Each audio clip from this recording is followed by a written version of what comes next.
So guys, চলে আসলাম শুধু তোমারই জন্য সিরিয়ালের নতুন প্রোমো আপডেট নিয়ে। এখানে দেখা যাচ্ছে রাহি মদ খেয়ে মাতাল হয়ে ডাকছে, মিস্টার রাহুল চৌধুরী কোথায় আপনি? তখন রাহুল পিছনে তাকাতেই দেখে রাহি একবার মাতাল হয়ে গেছে। তখন রাহির শাশুড়ি বলছে, রাহি কি করছো এগুলো? সবাই দেখছে, বাড়ির মান সম্মানটাও কি তুমি দেখবে না? তখন পিসিঠাম্মা বলে, হায় ভগবান, কি কাণ্ড এসব!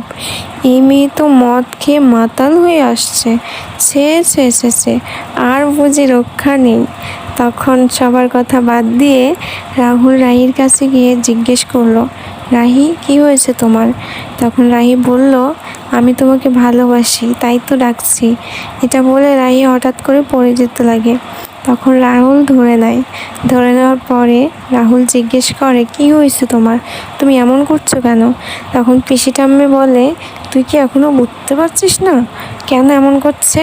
ও মেয়ে তো মাতাল হয়ে গেছে, মদ খেয়েছে, মদ খেয়ে নেশা করে বাড়ির মধ্যে ঢুকে কি কাণ্ড করছে। তখন রাহির শাশুড়ি বলছে, রাহুল, এই মেয়েটাকে এই জন্য আমার পছন্দ না। এবার বুঝতে পারছিস তো আমি কেন এই মেয়েটাকে পছন্দ করি না? সো গাইস, আপনারা বলুন। এমনিতেই রাহুল আর রাহির সম্পর্ক খুবই খারাপ।